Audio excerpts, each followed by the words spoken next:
교회력으로 오늘은 성경주일입니다.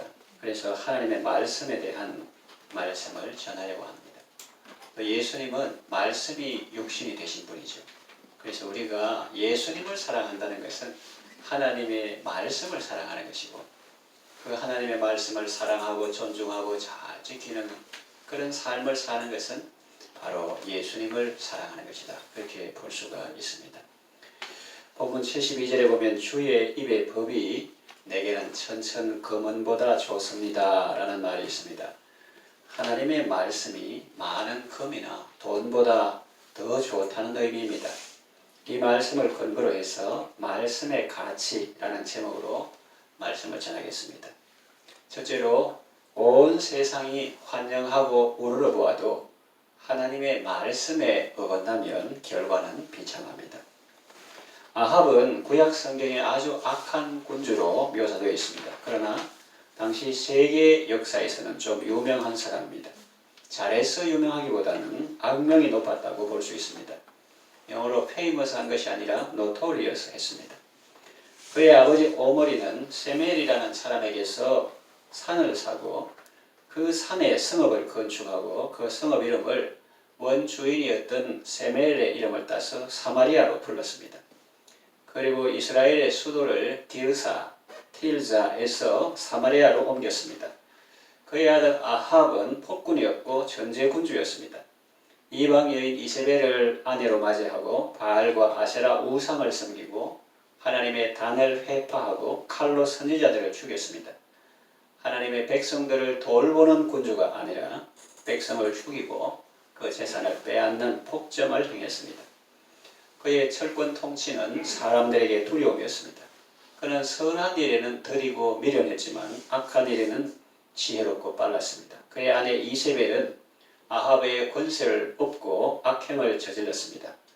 왕궁 옆에 있는 나봇의 포도원을 빼앗기 위해서 잔치를 베풀고 거짓 정인을 세워서, 나봇이 그럴 사람이 아닌데 거짓 정인을 세워서 많은 사람들 앞에서 당시에는 극악무도한 죄인이 이 나봇이 하나님을 저주하였다, 왕을 저주하였다, 그런 말하는 것을 내가 들었다, 그렇게 거짓 증언하게 하므로 나봇을 돌로 쳐 죽이고 그의 포도원을 빼앗았습니다. 이처럼 악한 일에는 백성들이나 군사들이나 거짓 선지자들이 하나가 되어서 일사불란하게 움직였습니다. 이세벨의 말을 듣고 그 용감한 엘리야 선지자도 두려워서 도망갈 정도였으니까요. 물론 그때는 엘리야 선지자가 갈멜산에서 승리하고 기손 시내에서 거짓 선지자들을 죽이고 나서 심신이 매우 탈진한 상태였기 때문일 수도 있지만, 아무튼 아합이라는 전제 군주의 세력은 악한 쪽으로 아주 대단했음을 알 수 있습니다. 그런 그가 국책 사업을 하나 벌였습니다. 그것은 여리고성 재건 프로젝트였습니다. 그래서 그 일을 하게 되면 출세와 성공은 따놓은 당상과 같았습니다. 많은 사람들이 응모했을 것이고 지명원을 냈을 것입니다. 저를 지명해 주세요. 마침내 베델 사람 히엘이 이 거대한 사업의 책임자로 선정되었습니다. 요즘식으로 말하면 샴페인을 터뜨리고 축하주를 마셨을 것입니다. 그런데 문제는 무엇입니까? 그들이 하나님의 말씀을 몰랐다는 것입니다. 이스라엘의 하나님 여호와께서 일찍이 여호수아를 통해서 여리고성에 대해 하신 말씀이 있습니다. 여호수아 6장 26절에 여호수아가 그때에 맹세하게 하여 이르되 누구든지 일어나서 이 여리고성을 건축하는 자는 여호와 앞에서 저주를 받을 것이라. 그 기초를 쌓을 때에 그의 맏아들을 잃을 것이요 그 문을 세울 때에 그의 막내 아들을 잃으리라 하였더라 했습니다. 그런데 이 사람들은 이스라엘 사람들이면서도 그 말씀을 몰랐습니다. 하나님 나라 백성들이라고 하지만 하도 오랫동안 우상을 섬기고 하나님을 잊어버려서 그런지 하나님의 말씀도 까맣게 잊어버리고 어쩌면 가르쳐주는 사람도 없고 그래서 배우지를 못했으니 아예 몰랐을 수도 있습니다. 만에 하나 혹시 알았다 하더라도 시대가 우상을 섬기고 하나님을 버리는 배교의 시대였기 때문에 완전히 무시했을 수도 있습니다. 그러다가 결국 어떻게 되었습니까? 사람이 하나님의 말씀을 무시한다고 하나님의 말씀이 무시되는 것입니까?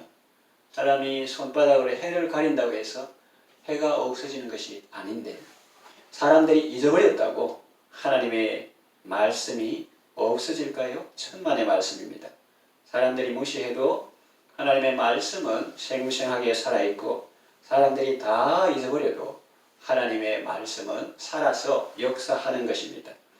결국 히엘은 어떻게 되었습니까? 하나님의 말씀대로 되었다고 성경 기록하고 있습니다. 열왕기상 16장 34절에 그 시대에 베델 사람 히엘이 여리고를 건축하였는데 그가 그 터를 쌓을 때에 맏아들 아비람을 잃었고 그 성문을 세울 때에 막내 아들 스굽을 잃었으니 여호와께서 눈의 아들 여호수아를 통하여 하신 말씀과 같이 되었더라. 이렇게 기록하고 있습니다. 그렇습니다. 하나님께서 천지는 변해도 내 말은 1.1획도 없어지지 아니하리라고 말씀하셨습니다. 우리식으로 말하면 강산이 10번 변해도 하나님의 말씀은 변하지 않습니다.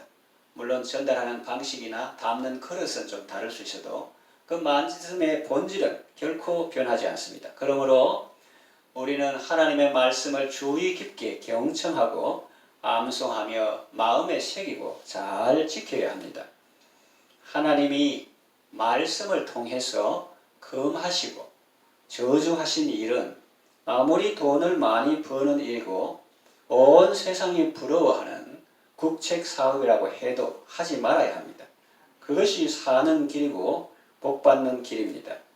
청년들은 직업을 선택할 때 자신의 적성에도 맞아야 하겠지만 무엇보다 하나님이 금하시는 직종은 피하고 하나님이 기뻐하시는 직종을 찾아서 선택하시기를 바랍니다. 결혼할 때도 하나님이 기뻐하시는 믿음의 배우자를 선택하시기 바랍니다. 야곱과 리브가의 아들인 에서를 보세요. 이방 여인을 아내로 맞이했더니 그들이 이삭과 리브가의 마음의 근심이 되었다 하지 않습니까? 성도는 연애나 결혼이나 출산이나 사업이나 이사 등 모든 것을 주님께 물어보고 주님 기뻐하시는 뜻대로 행할 때 하나님이 기뻐하시고 또 복을 주십니다. 둘째로 아무리 불가능한 것처럼 보여도 하나님이 말씀하시면 그대로 이루어집니다. 열왕기하 6장 24절부터 7장에 걸쳐 나오는 이야기입니다. 아람 왕 베나닷이 그의 온 군대를 모아 올라와서 사마리아를 에워쌌습니다. 그래서 성중에는 먹을 것이 없었습니다. 나귀 머리 하나가 은 80세켈에 팔렸고 비둘기 똥 4분의 1갑이 은 5세켈에 팔렸습니다. 평소에는 이런 거 안 먹지만 하도 먹을 것이 없으니 그거라도 먹으려고 하지 않았을까요? 급기야는 인간으로서 하지 말아야 할 일이 터졌습니다. 여인들이 자기 아들을 삶아 먹기로 합의하고 그대로 실행에 옮기는 사건이 발생했습니다. 이걸 어떻게 세상에 드러났는가? 그것은 그 여인들이 너무 먹을 것이 없으니까 오늘은 내 아들을 삶아 먹고 내일은 네 아들을 삶아 먹자 그랬는데 내 아들은 삶아 먹었는데 저 여인이 자기 아들은 안 내놓는다 이래서 고소를 했기 때문에 그것이 세상에 드러나게 되었죠.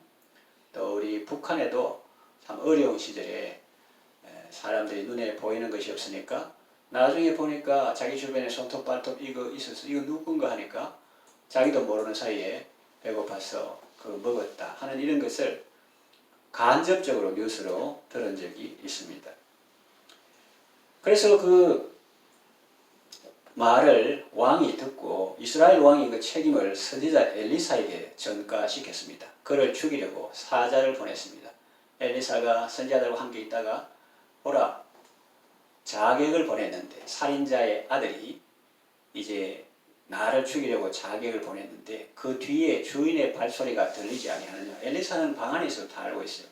자객을 보냈는데 그 뒤에 왕이 있다. 살인자의 아들이 있다. 책임을 내한테 전가 씌운다. 저것들이 우상 숭배하고 하나님을 노엽게 해놓고 그런 뉘앙스로 그 왕이 왔을 때 엘리야사는 이렇게 말했습니다. 여호와께서 이르시되 내일 이맘때에 사마리아 성문에서 고운 밀가루 한 스아를 한 세겔로 매매하고 보리 두 스아를 한 세겔로 매매하리라 하셨느니라 그랬어요. 그때 왕이 그의 손에 의지하는 자, 곧 한 장관이 엘리사에게 말했습니다. 허허, 하나님께서 하늘에 창을 내신들 어찌 이런 일이 있으리요? 그렇게 말했는데 그 장관은 왕의 총애를 받는 당시 정권의 실세였을 것입니다. 그는 엘리사의 말이 너무나 허황되다고 생각했습니다.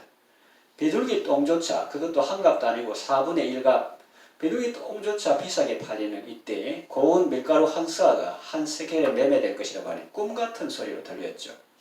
매매는커녕 지금 구경도 할 수 없는데 무슨 황당한 소리냐고 해야 할 것입니다. 그래서 그 당시에는 그 장관이 하는 말이 설득력 있게 들렸을 것입니다. 그러나 결국은 어떻게 되었습니까? 그들을 포위했던 아람 군대는 다 물러갔습니다. 그들이 귀에 병거 소리, 말소리, 큰 군대의 소리가 이렇게 막 귀를 쟁쟁하게 울렸거든요. 그래서 그 사람들이 생각하기를 이스라엘 왕이 용병들을 고용한 줄 알고 혼비백산에서 도망했습니다. 너무나 황급히 도망하느라 버리고 간 물건들이 많았습니다. 그래서 물자가 너무 풍부했죠. 백성들은 나아가서 아람 사람의 진영을 노래하겠습니다. 하나님은 자비하시고 또 하나님의 능력을 보이시기 위해서 그 백성들을 포위망에서 구원하시고 그 적군의 귀에 그런 소리를 들리게 하셔서 그들이 도망가게 하시고 또 굶주린 사마리아 사람들을 구원하시며 또 하나님의 하나님 되심을 보여주시는 이런 사건이 있는데, 그래서 결국은 고운 밀가루 한 스아에 한 세겔이 되고 보리 두 스아가 한 세겔이 되었습니다. 하나님의 말씀과 같이 되었습니다.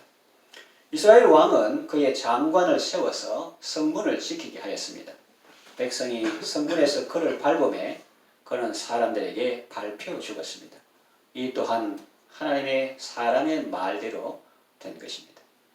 하나님의 사람이 말할 때 그 사람이 하늘에 하나님의 창을 내신들 어찌 그런 일이 있으려요? 할 때 엘리사가 네가 그것을 보리라. 그러나 너는 그것을 먹지는 못하리라. 그렇게 말했죠. 아무리 불가능한 것처럼 보여도 하나님이 말씀하시면 그대로 이루어집니다. 하나님의 말씀을 통해서 선포하신 일은 아무리 인간의 관점에서 불가능한 일처럼 보여도 반드시 이루어집니다. 복 있는 사람은 하나님의 말씀을 그대로 믿고 순종하는 사람입니다. 그러니까 여러분 성경을 통해서 선지자를 통해서 말씀하신 하나님이 이제 말씀을 통해서 성령으로 우리에게 말씀하시는데 성경 속에 나오는 그 약속의 말씀, 그 소망의 말씀, 그 위로의 말씀, 사람들이 세상 사람들이 허황하다 하든지 헛되다 생각하든지 관여하지 말고 그 주님의 말씀이 그대로 이루어질 줄 믿고 그 약속의 말씀을 붙들고 그 소망의 말씀을 붙들고 명령의 말씀을 붙들고 순종할 때 그대로 이루어지고 또 여러분은 그 말씀대로 복을 받게 될 것입니다. 아멘. 세 번째, 환경에 매인 삶이 아니라 말씀에 순종하는 삶을 살아야 합니다. 예수님께서 베데스다 연못가에 있던 38년 된 병자를 고치어 주시면서 이렇게 말씀하셨습니다. 요한복음 5장 8절에 일어나 내 자리를 들고 걸어가라. 얼마나 놀라운 말씀이에요. 1년 아파도 힘든데 8년 아파도 하는데 38년 동안 아프니까 얼마나 힘듭니까? 그런데 예수님께서 그를 보시고 일어나 내 자리를 들고 걸어가라 그랬습니다. 그래서 그 사람이 일어나서 자리를 들고 걸어갔어요. 그는 지금까지 병에 매여서 그 아픈 자리에서 벗어나지는 못하였습니다. 그 자리에 갇힌 삶을 살았다고도 표현할 수 있습니다. 그 병상에 매여가지고 오도 가도 못하는 그런 삶을 살았다고도 볼 수 있습니다. 그러나 예수님은 이제 일어나서 네가 그 자리를 들고 걸어가라고 말씀하십니다. 다시 말하면 더 이상 환경에 매이지 말고 네가 환경을 바꾸고 변화시키는 사람이 되라는 의미이기도 합니다. 창세기 1장 1절은 우리에게 놀라운 선포를 합니다. 여러분 잘 아시는 바와 같이 태초에 하나님이 천지를 창조하시니라 그랬어요. 사람들은 육신의 눈에 보이지 않는 하나님보다는 눈에 보이는 천지를, 이 세상 만물을 보이니까 더 크고 중요한 것으로 여깁니다. 그러나 우리는 분명히 기억해야 합니다. 말씀에서, 하나님의 말씀에서 천지가 나왔습니다. 천지에서 말씀이 나온 것이 아니고 하나님의 말씀에서 천지가 나왔습니다. 하나님의 말씀은 창조의 말씀이요, 능력의 말씀이요, 위로의 말씀이요, 하나님이 명하시면 천지가 일제히 섭니다. 천지는 없어질지라도 하나님의 말씀은 회하나 없어지지 않습니다. 모든 육체는 풀이요, 그 모든 영광은 풀의 꽃과 같습니다. 풀은 마르고 꽃은 시드나 하나님의 말씀은 영원합니다. 그러므로 우리는 육신을 의지하지 말고 똑같은 그런 영광 탐내지 말고 오직 영원하신 하나님을 의지하고 그 말씀에 순종하는 삶을 살아야 하겠습니다. 이것이야말로 참으로 지혜롭고 복된 삶이 아니겠습니까? 이제 말씀을 정리하며 마치겠습니다. 하나님의 말씀의 가치는 천지보다 무겁습니다. 그리고 풀 같은 인생과 꽃 같은 그 영화보다 더 영원합니다. 주님 말씀하시면 나아가고 주님 뜻이 아니면 멈추어 서는 것이 지혜입니다. 국책 사업이고 예산 빵빵하고 걱정 없고 출세 성공 따는 당사이고 그래도 주님 뜻이 아니면 멈추어 서는 것이 지혜입니다. 주님이 금하시는 일은 절대로 하지 않고 주님이 명하신 일은 기쁨으로 수행하며 주님이 약속하신 말씀은 지금 상황이 어떠하든지 반드시 이루어질 것을 믿는 것이 지혜입니다. 구약 이스라엘 백성들을 구름기둥과 불기둥으로 인도하셨던 하나님은 오늘도 이 광야와 같은 세상을 나아가는 백성들에게 말씀과 성령으로 우리의 신앙 여정을 인도하십니다.